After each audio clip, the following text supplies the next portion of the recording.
Dear shipping and ship recycling experts, dear friends, dear colleagues, good morning.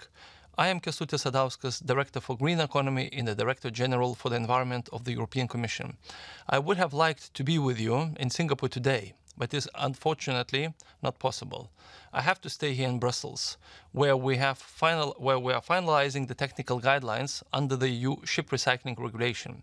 As I had to decline the invitation to be present in Singapore, I'm very grateful to TradeWinds for giving me the opportunity to address you with this video message. I understand that my speech will be the first that you will hear today, which I believe is testimony to the importance of our regulation for your community. Let me assure you that we are all aware of our major responsibility and take very seriously the valuable dialogue we have had with you and others in the past years. Let me first give you an outline of European ship recycling regulation. The European Parliament and EU member states have supported our proposal to adopt legislation on ship recycling, and the EU equipped itself with forceful legislation a little over a year ago. By adopting this regulation, we acknowledged that our previous legislation based on the Basel Convention needed to adapt to the realities of shipping and ship recycling.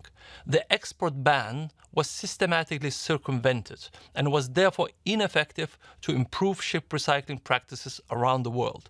That is why the EU pins high hopes on the Hong Kong Convention, but as you know, it is unlikely to come into force for several years. The EU remains a strong supporter of the Hong Kong Convention.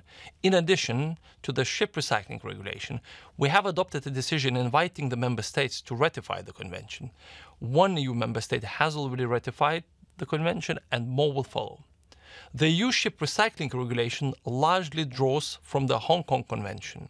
However, it adds a number of environmental requirements for ship recyclers.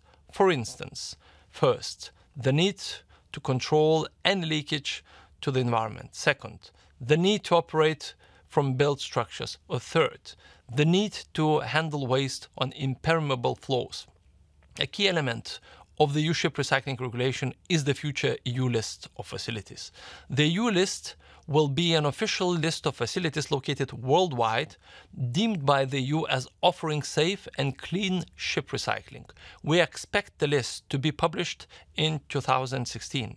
Once in existence, it will be the new reference point for ship owners looking for legal, safe and clean recycling for their ships. The list will create a new dynamic in the ship recycling business, as ship owners, including owners of non-EU ships, will increasingly care about the reputational impact of ship dismantling in substandard facilities. So, where are we now with the EU regulation? The EU regulation entered into force in December 2013, but full application of the recycling requirements will only take place after the list accounts for a recycling capacity of 2.5 million light displacement tons, or by the end of 2018 at the latest. As you know, we have been working on guidelines to clarify the requirements of the regulation where needed.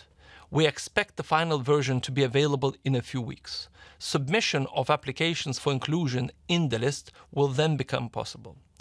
An important question raised on the guidelines during the course of our work has been, what about beaching? Is it allowed by the EU regulation or not? The European Commission, when assessing applications for inclusion in the list, will have only one option available, strictly following the text of the regulation. This means that facilities will have to demonstrate that they comply with high ship recycling standards. This will be a very difficult test for beaching facilities in South Asia. That is not to say that facilities located in South Asia will never be able to make it onto the list. However, it is clear that the current practices are not compatible with our requirements.